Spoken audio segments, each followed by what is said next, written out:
4 दिन तुम्हारा घर छोड़ देगा, ये तो इसी में रहेगा, खाएगा, तुम्हारी सारी कमाई खाएगा, घर भी बनवाएगा, व्यवस्था भी बनवाएगा और न उसको बिगाड़ेगा भी और अपना लेकर जाएगा,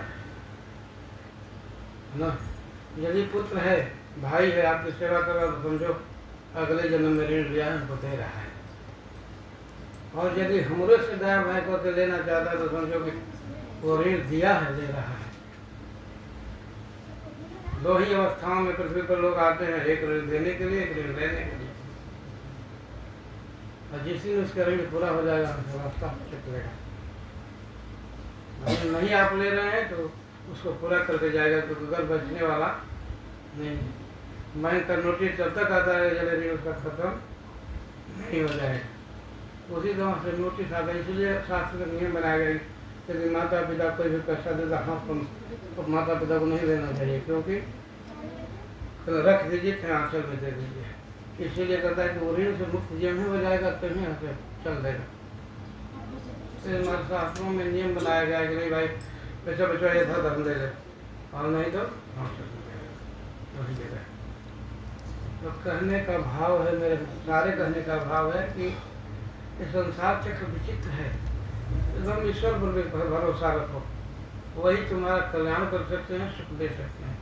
बाकी लोगों को सुख देने के लिए उनके पास है ही नहीं, देगा क्या, है नहीं उसके पास। यदि कुछ मिला है तो परमात्मा ने उसको दिया है।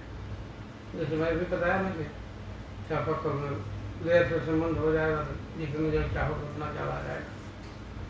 जल क्यों आ रहा है तो उसको पाताल से संबंध है, उसी तरह जिसको परमात्मा से संबंध हो जाएगा उसको सारी वस्तुएं मिल जाएगी बिना मांगे।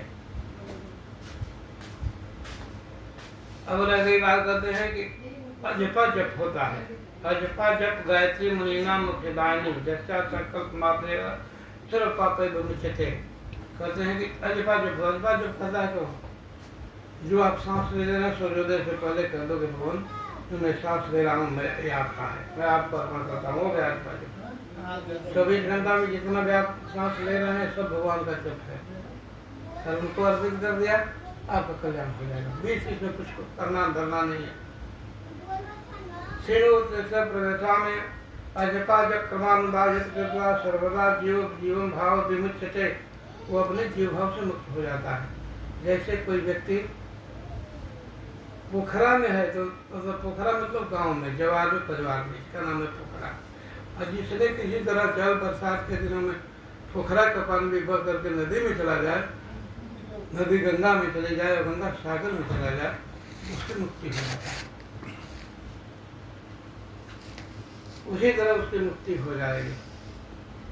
तो आप अपने को ये समझिए कि नहीं हम एक जगह स्थिर हैं या कहीं चल रहे हैं। जो चलता रहेगा एक दिन मंजिल पर पहुंच जाएगा। भगवान तो इतना कहते हैं कि जो कुछ भी पूजा हमको किया है, पूजा मिथ्या रह जाती है। फिर उसके लिए मैं बार बार उसको समय देता हूँ, बार बार उसको मनुष्य का जन्म देता हूँ।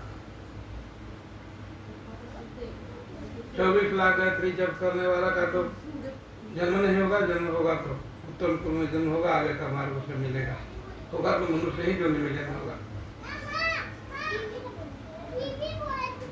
भगवान शिव का नाम जपने करने वाले का तो वही बात है।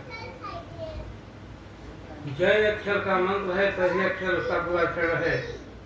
शिव जी का मंत्र पंचाक्षर खटाक्षर 2 तरह का है ना। ओम लगाएंगे तो खटाक्षर हो जाएगा, ओम नहीं लगाएंगे तो पंचाक्षर हो जाएगा। जय अक्षर का मंत्र है, 6 लाख उसका पूरा अक्षर है। भीतरी बात बता रहा हूँ। जैसे आपने नियम कर लिया कि मैं 15-16 माला, 16 नाम भगवान का है, हरे राम राम राम हरे हरे, हरे कृष्ण कृष्ण कृष्ण हरे हरे। 16 क्या है? शिव जी को राम नाम बहुत प्रिय है। तो कहते हैं कि 16 माला जो नाम जपेगा यही शिव जी से मिला है, जो मैं बोल रहा हूँ, किताब में नहीं मिलेगी बात। 16 माला जो नमः शिवाय का भी, नमः शिवाय का भी जप कर लेगा तो साल भर में उसका पुनर्चारण कर लेगा। अब जय साल करे उनकी मर्जी है। 16 जब हुआ, 16 वर्ष में दे रहे कि 16 वर्ष में इसको दे दिया हूँ, 16 वर्ष में किसी को मुक्ति प्रदान कर देता हूँ। यदि 16 माला भी 16 वर्ष तक तूने किया तो उसकी मुक्ति में कोई रोक नहीं सकता। स्वर्ग की मैं बात नहीं करता हूँ, स्वर्ग तो